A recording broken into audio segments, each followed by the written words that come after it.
Друзья, рада вас приветствовать на моем канале. С вами Ольга Быстрова. Предлагаю вам прогноз на неделю с 13 по 19 апреля 2020 года для весов.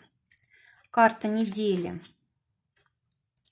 Семерка червовая. Это у нас карта на отношения для тех, кто в поиске партнера, для тех, кто в паре, для тех, кто в ссоре. Работа по найму, свое дело, финансы. Проблема недели, удача недели и совет. Итак, семерка червовая выпала для весов на эту неделю. Замечательная карта, когда мы начинаем чувствовать свою стабильность, когда мы знаем, что можем положиться и на себя, и на своих близких, на свою семью. Также карта связана очень часто с недвижимостью, когда у нас решаются вопросы как раз с покупкой, продажей и так далее. В общем, действительно, карта очень стабильная, карта уверенности в себе. И если у нас еще такого нет состояния, то на этой неделе оно придет. Но единственное, что нужно делать, нужно обязательно реагировать на обстоятельства, нужно расти над собой, нужно искать выход из сложившегося положения и так далее, и так далее. То есть вот эта карта, она очень сильная, здоровая. Если это касается, вот, допустим, выздоровления от болезней, то как раз вот здесь к нам приходит жизненная сила. Вообще, эта карта у нас связанная с, ну, скажем так, рост семьи, да, у нас еще может быть. То есть для кого-то это, возможно, и известие о беременности или появлении ребенка, либо новые какие-то люди приходят в семью. Вообще карта очень оптимистичная, когда у нас есть опора, когда у нас есть человек, который может подсказать, который может направить, поддержать, финансировать и так далее. Очень хорошая карта, когда нужно слушать свое сердце, нужно ориентироваться на свои таланты и способности, и вот именно этот путь избирать.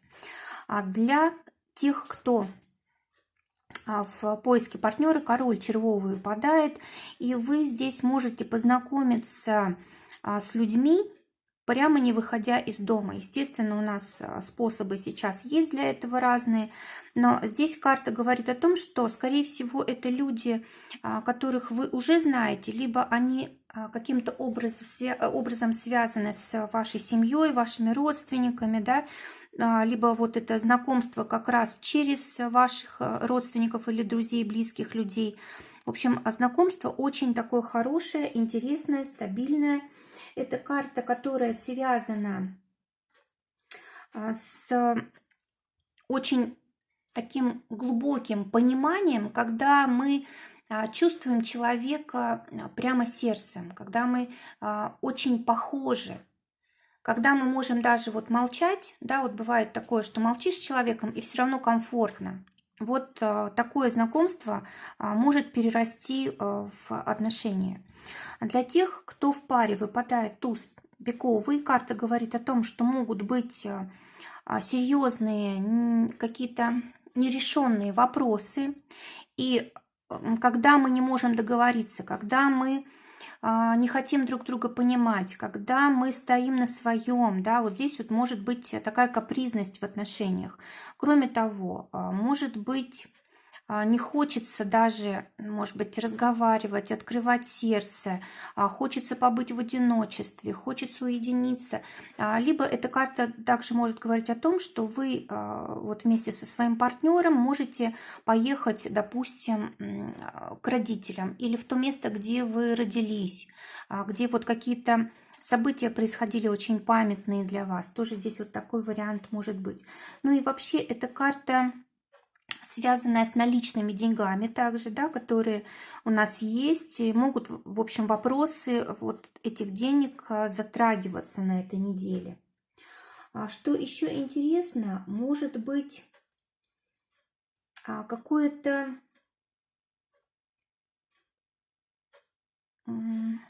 может быть какая-то ситуация, которая позволит вам лучше узнать партнера, более глубоко его понять. И ситуация, причем, возникнет неожиданно, да, непредсказуемо. Скорее всего, это будет касаться именно там чувств, отношений, романтики и так далее. То есть это вот именно вашей любви касается, ваших взаимоотношений. А для тех, кто в ссоре, здесь у нас выпадает валет червовый. Карта говорит о том, что помиритесь, тут даже и нет сомнений. Естественно, что эмоции выражать здесь нужно самые положительные, отрицательные только все могут испортить. Вот забота друг о друге, разговор по душам, как раз вот романтика, встреча такая в какой-нибудь романтической обстановке, либо просто слова теплые, когда мы интересуемся другим человеком, проявляем именно заботу о том, что он именно хочет, то есть свои чувства мы не ставим на первый план, а на первый план выходит чувство партнера. Тогда очень легко помириться. Работа, которая по найму семерка пиковая, говорит о том, что на работе, скорее всего, будут какие-то известия, либо что-то нужно будет заполнять, ну, какие-то бумаги заполнять, может быть, отправлять какую-то почту, может быть, доверенности какие-то нужно будет оформлять. В общем, что-то связанное у нас с договорами, бумагами, что-то связанное с информацией, которая как раз вот непосредственно касается нашей профессиональной деятельности. А может быть, даже здесь мы будем писать заявление, допустим, об уходе и устраиваться на новую работу, где нам нужно предъявить наш диплом, наши какие-то грамоты, награды и так далее, чтобы вот произвести как можно более лучшее впечатление. А также эта карта говорит о том, что мы можем не только как-то вот себя лицом представлять, да, мы можем отправлять просто резюме, допустим, по почте и ждать на него ответа или получать уже даже какой-то ответ на наш запрос. Причем здесь ответ будет, скорее всего, положительный и, может быть, даже вот удивит. Для тех, у кого свое дело, десятка пиковая говорит о том, что будет какое-то изменение вот в тех порядках и в тех как бы устоявшихся каких-то рамках, да, вот начинаются перемены. Уже не получается вести бизнес так, как раньше, нужно что-то менять.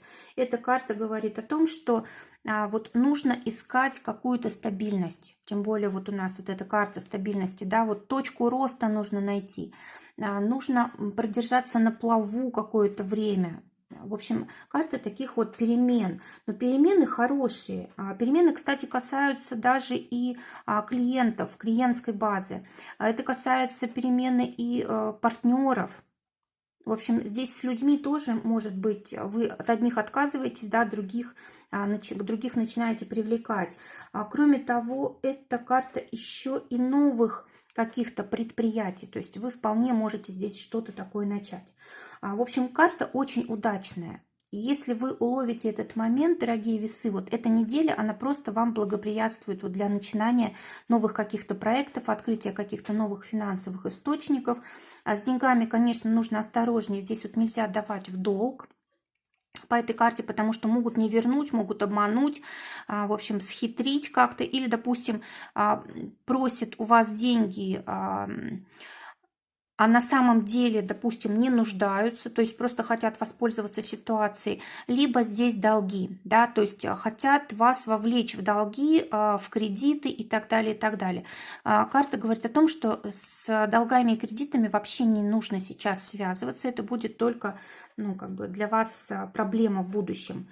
Кроме того, могут быть какие-то обманы по финансам, по деньгам, а может быть, знаете, кто-то из ближайшего окружения может как-то вот в свою пользу повернуть ситуацию, да, и вы в финансах можете потерять. То есть нужно опасаться таких людей, которые производят впечатление приятное, да, которые вот стараются, может быть, даже угодить как-то, а на самом деле что-то за вашей спиной делают. То есть здесь вот именно не видно этого человека, который может вам навредить. Может быть, вы ему слишком доверяете. Вот эта карта говорит о том, что здесь вот нужно как-то проверить, что ли, свой близкий круг.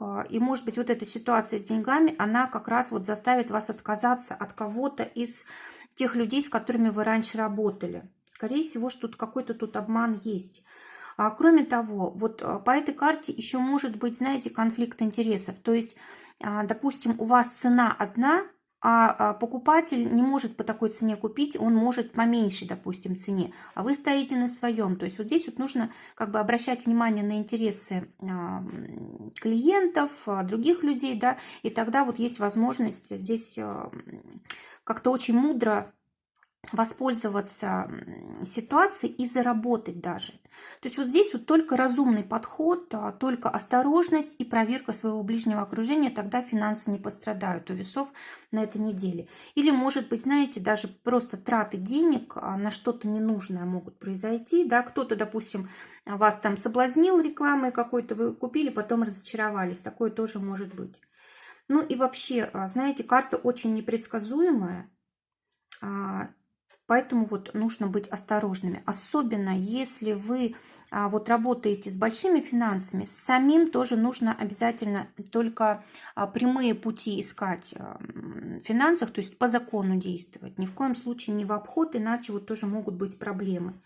И вообще, знаете, нельзя вести себя как-то очень уж, как сказать, ну, агрессивно, что ли. Вот, допустим, что-то вам не нравится вот в ваших финансах, либо вам не нравится, как с вами общается ваш клиент, вот все-таки лучше как-то мягче, потому что иначе можно потерять какую-то часть финансов.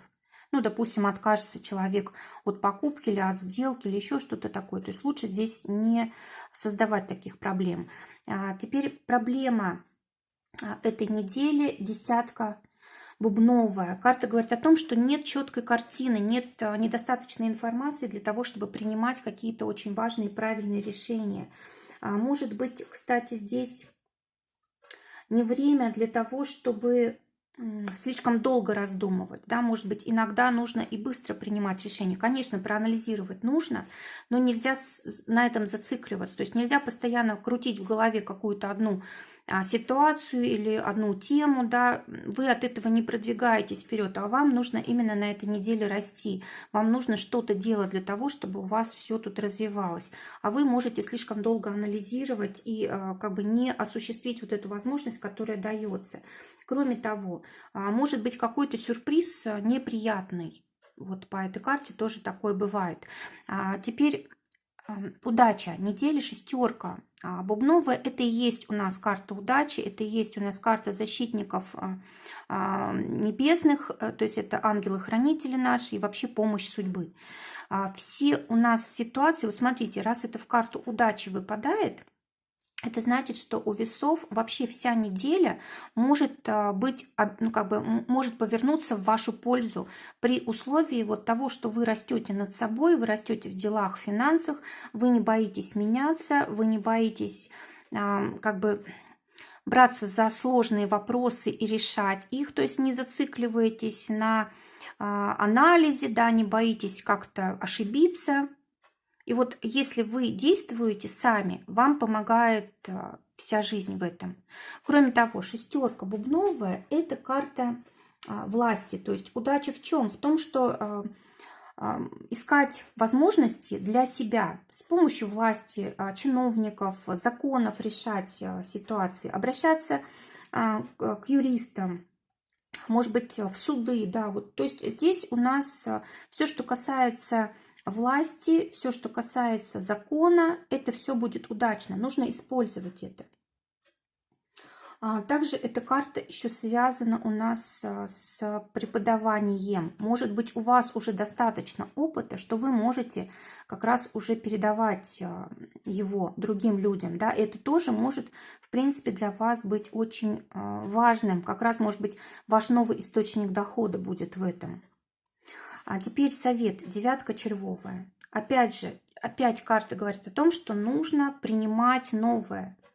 Не нужно зацикливаться на прошлом, нужно отпускать людей и обстоятельства, и работу ненужную. В общем, все, что уже отжило, все, что не служит, нужно отпускать и принимать новое, новые события, новых людей.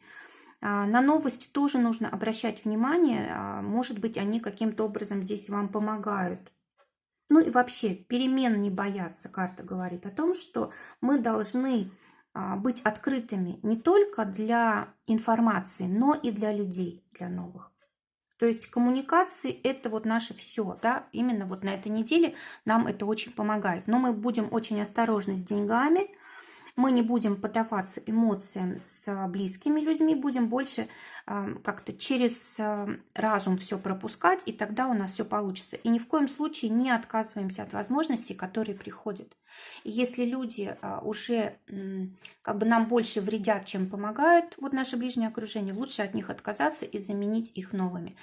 Друзья, желаю прекрасной недели, желаю, чтобы только самое лучшее для вас сбывалось. Всего вам доброго, здоровья, до новых встреч.